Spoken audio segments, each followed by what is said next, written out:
Hello students, इसके पहले जो हमने 2 लेक्चर लिए है ना, उन दोनों लेक्चर में हमने देखा था हिस्टोलॉजी ऑफ ओवरी, जहाँ पे हमने देखा था कि क्या ओवरी की हिस्टोलॉजी है, what is a cortex, what is a medullary part, कहाँ पे फॉलिकल्स हैं एंड फॉलिकल का डिस्ट्रीब्यूशन या उनका जो डेवलपमेंट है वो कैसे चल रहा है।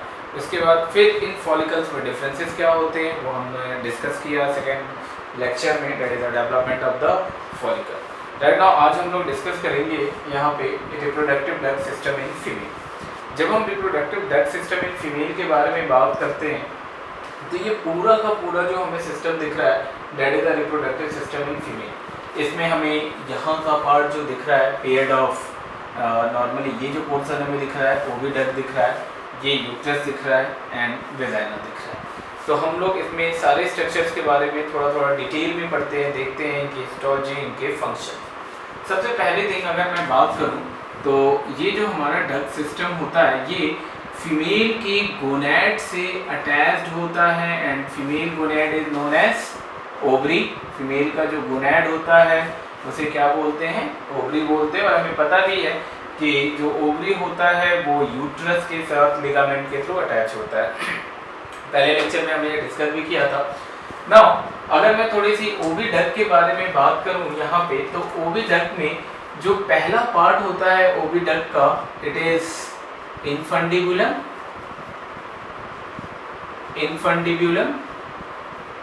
And second part is ampulla and the third one is isthmus. जो थर्ड वन होता है इस्थमस होता है एंड इन तीनों को मिला के बोला जाता है बेटा ओविडक्ट और फैलोपियन ट्यूब। अगर मैं ओविडक्ट के बारे में सिंपली बात करूं यहाँ पे तो इसकी जो लेंथ होती है 10 to 12 सेंटीमीटर होता है। मैं थोड़ी सी बात करूं अगर यहाँ पे इनफंडिबुलम के बारे में, तो इनफंडिबुलम जो होता है it is the first part of the oviduct having a finger like structure known as fimbri. So what is a fimbri? It is a finger-like structure. It is a finger-like structure on infundibulum, and it is known as a fimbri. What is the function of the fimbri? Fimbri का काम क्या होता है? जब हमें पता है कि जब ओवरी से 14 डे पे ओवुलेशन होता है तो यहाँ से सेकेंडरी साइट निकलता है, क्योंकि मैंने बताया था आपको कि ग्राफेन फॉलिकल में क्या होता है, सेकेंडरी वो साइट होते हैं। तो ये जो सेकेंडरी ओसाइट होता है it is received by the fimbriae, that is a finger like process of infundibulum. तो ओवरी से इनफंडिबुलम का जो फिंगर लाइक प्रोजेक्शंस होते हैं, जो फिंगर लाइक जो स्ट्रक्चर होता है फिम्ब्री, वो क्या करता है, उसे रिसीव करता है, उसे कलेक्ट करता है। मतलब सिंपली हम लोग कह सकते हैं collects secondary oocyte from ovary. अब यहाँ पे एक बात और आती है कि अगर मैं सिंपली अगर आपको समझाऊं बेटा कि ये क्या है, फिम्ब्री है, it is a finger like structure. In fimbriae में क्या होता है कि एक ऑस्टियम होता है। क्या होता है बेसिकली बेटा? ऑस्टियम। एंड इसी ऑस्टियम के थ्रू एग जो होता है बेटा वो ओविडक्ट के अंदर एंटर करता है एंड ओविडक्ट की जो लाइनिंग होती है हमें पता है सिलिएटेड होती है। Now what is the ampulla? अगर मैं एम्पुला के बारे में बात करूं तो it is the second part of the oviduct and ampulla का मतलब ही होता है सिंपली डायलेटेड, फुला हुआ हिस्सा जो थोड़ा सा डायलेटेड होता है, that is known as ampulla. तो एम्पुलरी पार्ट जो ओविडक्ट का होगा वो हमेशा सबसे डायलेटेड पार्ट होगा। Last part is called as isthmus. अगर मैं इस्थमस की बात करूं तो देखो बेटा इस्थमस जो होता है ये एक कनेक्टिंग स्ट्रक्चर के लिए यूज किया जाता है टर्म। कई जगह हम इस्थमस पढ़ते हैं, हम थायराइड ग्लैंड में भी पढ़ते हैं कि जी इसके बाइलोब्ड स्ट्रक्चर होते हैं एंड ये दोनों लोग इस्थमस टिश्यूज के थ्रू क्या होते हैं, जुड़े होते हैं। तो यहाँ पे भी अगर हम देखेंगे तो ये पोर्शन हमें यहाँ तक का जो दिख रहा है ना, it is called as oviduct. ये ओविडक्ट है, ये ओविडक्ट है, पेयर्ड स्ट्रक्चर है। तो जो लास्ट पार्ट होता है ओविडक्ट का that is called as isthmus. तो इस्थमस वो पार्ट होता है ओविडक्ट का जो यूट्रस के थ्रू इसे क्या करता है, यूनाइट करता है, जो यूट्रस के साथ ओविडक्ट को जोड़ता है, that part is called as isthmus. तो नाउ हमने देखा ओविडक्ट के अंदर की oviduct is also known as a fallopian tube having a length of 10 to 12 centimetre, है ना. It have a ciliated epithelium. First part is known as infundibulum having a finger like structure known as fimbri. Fimbri have a ostium from which egg or secondary oocyte enter into the oviduct. Now यहाँ पे थोड़ी सी एक और बात आती है बेटा, passage of ओवा. पैसेज ऑफ ओवा, कई बार क्वेश्चन आता है कि ओवा या सेकेंडरी oocyte का पैसेज क्या होता है. तो डेफिनेटली सबसे पहले ओवरी है. ओवरी के बाद बेसिकली बेटा एब्डोमिनल कैविटी, क्योंकि ये जो रीजन होगा ना, ये पूरा एरिया जो आप देख रहे हैं, ये पूरा एरिया क्या होगा बेसिकली बेटा, एब्डोमिनल कैविटी होगी. तो that is a abdominal cavity. And abdominal cavity के बाद ये फिर कहाँ जाता है बेटा, ओविडक्ट. तो क्वेश्चन में ऐसा ना हो कि कभी भी अगर नीट में कोई क्वेश्चन आए तो हम सीधा क्या कर दें, ओवरी टू ओविडक्ट कर दें. नहीं, बीच में हमें उसके पैसेज में ओविडक्ट का भी ख्याल रखना है. सॉरी, एब्डोमिनल कैविटी का भी हमें ख्याल रखना है कि जी ओवरी से abdominal cavity then oviduct. Now अगर मैं थोड़ी सी बात करूं, यहाँ पे ये जो हमें स्ट्रक्चर दिख रहा है, that structure is called as a uterus. ये पूरा का पूरा क्लियर. अगर मैं यूट्रस के बारे में थोड़ा सा डिफाइन करूं तो यूट्रस में दो पार्ट होते हैं, या अगर मैं इसे डिफाइन करूं जी, अपर पार्ट है ना, main part, body part and lower part. तो जो लोअर पार्ट होता है ये नैरो होता है. लोअर पार्ट क्या होता है, नैरो होता है, जिसे हम सर्विक्स के नाम से जानते हैं. तो पहली चीज तो एक यही क्वेश्चन आ सकता है बेसिकली बेटा कि जो ओविडक्ट होता है, या सॉरी जो यूट्रस होता है, उसका जो नैरो पार्ट होता है उसे क्या कहते हैं, सर्विक्स. मतलब सिंपली हम कह सकते हैं cervix is also a part of uterus. वो कोई अलग पार्ट नहीं है, कोई अलग स्ट्रक्चर नहीं है, वो यूट्रस का ही स्ट्रक्चर होता है. दूसरी चीज, जो इसका अपर पार्ट होता है, आपको ये डोम शेप दिख रहा है, and this part is called as fundus part. ये जो पार्ट आपको दिख रहा है, it is called as a fundus part. And ये जो पार्ट आपको दिख रहा है बेसिकली बेटा, this part is known as body part. तो हमने यूट्रस को तीन पार्ट में बांटा. One is called as upper part में हमने देखा fundus part and body part, and जो कि ब्रॉड पार्ट है, क्लियर. लेकिन जो लोअर पार्ट होता है बेसिकली बेटा, वो कैसा होता है, नैरो होता है, that is called as a cervix. अब थोड़ी सी अगर मैं बात करूं यहाँ पे कि ये जो रीजन हमें सर्विक्स हम कह रहे हैं, है ना, ये जो पार्ट हमें दिख रहा है बेसिकली बेटा, this region is known as cervix. ये क्या है, सर्विक्स है. Then what is this, it is a cervical canal. ये क्या होता है, cervical canal. Cervical canal simply we can say that कि it is the cavity of the cervix. ये सर्विक्स की क्या है, एक कैविटी है. The cavity of the cervix is known as cervical canal. दूसरी चीज यहाँ पे और थोड़ा मैं यूट्रस की स्ट्रक्चर को डिफाइन करूँ तो इसकी हिस्टोलॉजी देखनी होती है. इसकी जब हम हिस्टोलॉजी के बारे में बात करते हैं बेसिकली बेटा, तो जो आउटर लेयर इसका होता है, it is called as a perimetrium. It is known as a perimetrium, clear. And perimetrium को हम सेरोसा मानते हैं, और हमें पता है कि सेरोसा किसका बना होता है, simple squamous epithelium. That is the histology of uterus. के यूट्रस में जो पेरीमेट्रियम होती है, it is lined with the simple squamous epithelium, and so it is called as a serosa. Like histology of alimentary system, serosa हम पढ़ते थे ना कि simple squamous epithelium का होता है. नेक्स्ट, ये जो मिडिल लेयर हमें दिख रहा है बेसिकली बेटा, this middle layer is made up of, या this middle layer is known as myometrium. तो जो मिडिल लेयर होगा उसे हम क्या बोलते हैं, मायोमेट्रियम. मायो मतलब क्या होता है, मसल. तो ये इसका मतलब एक मस्कुलरिस लेयर होगा. It is a muscularis layer, muscles का बना हुआ. और इसमें कौन से मसल होते हैं बेसिकली बेटा, it have a smooth muscles, smooth muscle. And what is the function of this muscle. अगर मैं इस मसल्स के फंक्शन के बारे में बात करूं तो इस मसल का सिंपली काम होता है बेटा, help in parturition. Helps in parturition. Parturition that is a delivery of fetus, है ना. यूट्रीन कॉन्ट्रैक्शन होता है, लेबर पेन जनरेट होता है in the presence of the oxytocin hormone, है ना. And it help into the process of parturition, that is the delivery of fetus. Now ये जो लास्ट का लेयर दिख रहा है, एंजाइटी में केवल एक ही लेयर है, मैंने यहाँ पे थोड़ा सा दो लेयर बनाया है, क्लियर। इन दोनों लेयर की अगर मैं बात करूँ बेसिकली बेटा, तो इन दोनों को हम बोलते हैं एंडोमेट्रियम। क्या बोलते हैं सर, क्या बोलते हैं बेसिकली बेटा, एंडोमेट्रियम। एंड एंडोमेट्रियम जो होता है बेसिकली बेटा, इसे हम लोग म्यूकोसा बोलते हैं। It is a mucosa of uterus. और म्यूकोसा नॉर्मली अगर आपको याद हो कि यूट्रस जो होता है ये ग्लैंडुलर होते हैं, या अगर हमें डाइजेस्टिव सिस्टम में म्यूकोसा की बात करें तो किसका बना होता था वहाँ पे, सिंपल कॉलमनर एपिथेलियम का। वैसे ये भी क्या होगा, simple columnar epithelium, simple columnar epithelium का होगा।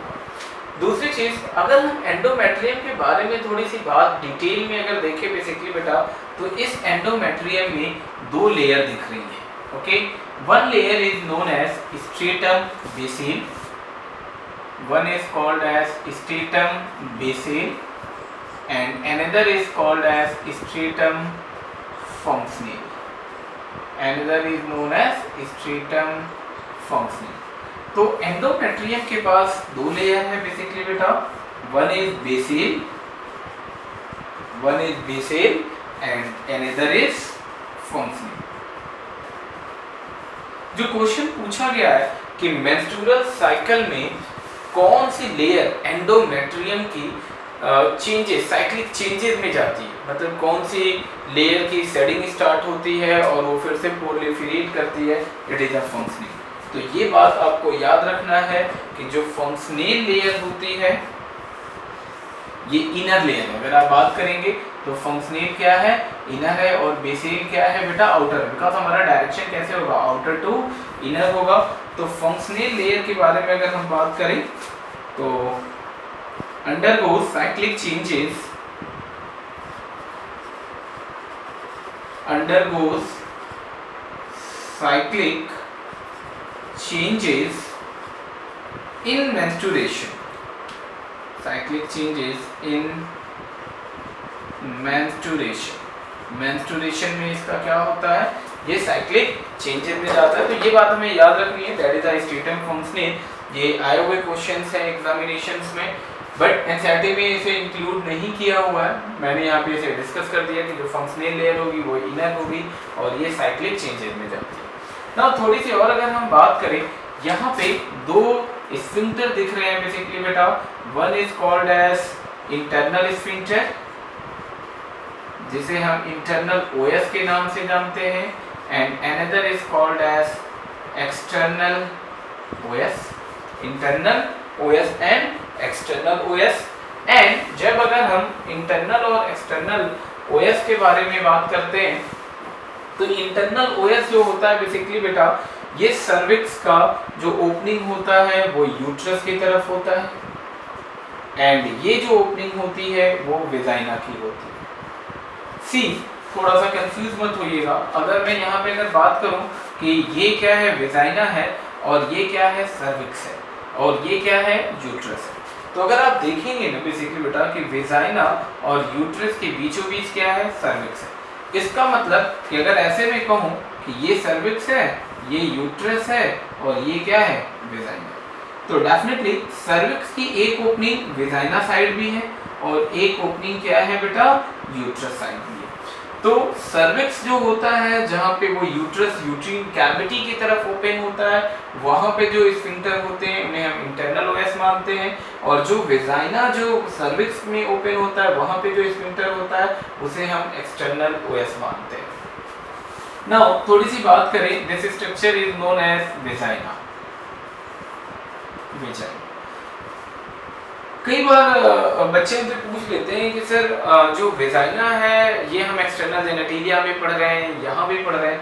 बेटा देखो एक बात बड़ी क्लियर है कि जब हम वेजाइना के बारे में बात करते हैं ना, तो ये एक ट्यूबुलर स्ट्रक्चर होता है, एक मस्कुलर ट्यूबुलर स्ट्रक्चर होता है जिसकी लेंथ जो होती है it is approximately 8.5 centimetre like this. अगर मैं सिंपल थोड़ा सा अगर आपको बताऊं तो it is like this, okay, like this. तो ये जो पूरा हमें ट्यूबुलर स्ट्रक्चर दिख रहा है ना, that is called as a vagina. ये वेजाइना होता है जिसकी लेंथ अप्रोक्सीमेटली 8.5 सेंटीमीटर होती है। एंड ये जो ओपनिंग दिख रही है ना बेसिकली बेटा, this opening is called as vaginal orifice या वेजाइनल ओपनिंग। तो normally vaginal opening is a part of the external genitalia. External genitalia का मतलब क्या है कि जो एक्सटर्नली क्या हो, विजिबल हो, क्लियर। बट ये पूरा अगर हम वेजाइना के बारे में बात करेंगे तो ये एक मस्क्यूलर ट्यूबुलर स्ट्रक्चर होता है जिसकी लेंथ अप्रोक्सीमेटली 8.5 सेंटीमीटर होती है। तो अगर मैं यहाँ पे वेजाइना के बारे में अगर थोड़ा सा डिस्कस कर लूँ तो वेजाइना ये मस्क्यूलर ट्यूबुलर स्ट्रक्चर होगा, मस्क्यूलर ट्यूबुलर स्ट्रक्चर होगा जिसकी लेंथ होगी 8.5 centimetre.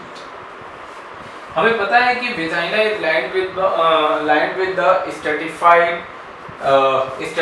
Non keratinized squamous epithelium या non keratinized stratified squamous epithelium. यहाँ पे फंक्शन ऑफ वेजाइना के बारे में बात किया जाए तो एक तो ये कॉपुलेटरी कैनाल होगा, that means it helping to the copulation, जो कि कॉपुलेशन में हेल्प करता है। दूसरा अगर मैं बात करूँ बेसिकली बेटा कॉपुलेटरी कैनाल के अलावा तो मेंस्ट्रुअल ब्लड का जो फ्लो होता है वो भी अलोंग विद द वेजाइना होता है, ठीक है। आगे एक्सटर्नल जेनिटेलिया में हम बात करेंगे कि ओरिफिस पे हाइमन होता है, देन हाइमन मेम्ब्रेन अगर कवर्ड है तब मेंस्ट्रुअल ब्लड का फ्लो कैसे होता है। नेक्स्ट लेक्चर में हम लोग एक्सटर्नल जेनिटेलिया जब डिस्कस करेंगे तो वहाँ पे देखेंगे। तो ये एक तो कॉपुलेटरी कैनाल होता है, दूसरा जो होता है बेटा मेंस्ट्रुअल कैनाल, और जो सबसे इम्पोर्टेंट पूछा जाता है कि जो वेजाइना होता है it is also called as birth canal with cervix। ये बात हमें बिल्कुल याद रखनी है कि केवल और केवल हम जो होता है बेसिकली बेटा वेजाइना को बर्थ कैनाल नहीं बोलते हैं, वेजाइना प्लस सर्विक्स जो होगा that is called as a birth canal, मतलब ये बर्थ कैनाल हमारा पूरा होगा। यहाँ पे एक स्ट्रक्चर और मैंने मेंशन किया है कि ये जो ब्लू कलर का है it is called as vaginal rugae, and vaginal rugae is of folds in vagina, folds in vagina। Rugae का मतलब ही क्या होता है बेटा, folds होता है। तो कुछ folds पाए जाते हैं वेजाइना के अंदर which is known as a vaginal Luigi. इसके अलावा और अगर हम बात करें वेजाइना के बारे में तो वेजाइना के अंदर लैक्टोबैसिलस बैक्टीरिया होता है जो प्रोड्यूस करता है lactic acid and which provide non specific immunity, क्योंकि वो बैक्टीरियोसिडल होता है, फंगिसिडल होता है, तो वो एक नॉन स्पेसिफिक इम्यूनिटी प्रोवाइड करता है। It is all about the duct system of the reproductive duct system in the female. मैं जल्दी से एक बार आपको ब्रीफ रिकैप दे देता हूँ इसके बारे में। 3 पार्ट थे किसके बेटा, ओविडक्ट के, इन्फेंटिबुलम, एम्पुला, इस्थमस, ओके। फिब्री स्ट्रक्चर इन्फेंटिबुलम के पास होता है, उसमें ऑस्टियम होता है जिसके थ्रू एग जो होता है वो एंटर कर जाता है, कहाँ पे बेसिकली बेटा ओविडक्ट में, ऑस्टियो के थ्रू हम एंटर की बात करते हैं। नाउ अगर हम यूट्रस के बारे में बात करें तो अपर पार्ट को हम फंडस और बॉडी पार्ट में डिवाइड करते हैं, जो ब्रॉड पार्ट होता है और जो लोअर पार्ट होता है उसको हम सर्विक्स के पार्ट में डिवाइड करते हैं बेसिकली बेटा, जो कि नैरो होता है। सर्विक्स रीजन कैसा होता है, नैरो होता है, जबकि अपर पार्ट जो होते हैं वो ब्रॉड होते हैं। थोड़ी सी और अगर मैंने यूट्रस की हिस्टोलॉजी देखी कि चलिए जी हम थोड़ी सी इसकी हिस्टोलॉजी देखते हैं, तो हमने इसकी हिस्टोलॉजी में 3 लेयर में बांटा। पेरीमेट्रियम जो कि सबसे आउटर लेयर थी and it is made up of the simple squamous epithelium serosa, myometrium muscularis layer था and endometrium mucosa simple columnar epithelium. इसमें 2 लेयर में हमने इसे डिस्ट्रीब्यूट किया, basal and functional. Functional undergoes into the cyclic changes during the menstrual cycle. Now cervix की बात करें तो वहाँ पे 2 स्फिंक्टर हमें दिखता है। वेजाइना एक ट्यूबुलर स्ट्रक्चर होता है, मस्कुलर ट्यूबुलर स्ट्रक्चर होता है जिसकी लेंथ 8.5 सेंटीमीटर होती है। It is a function of the vagina. तो it is all about the reproductive duct system in female. Thank you.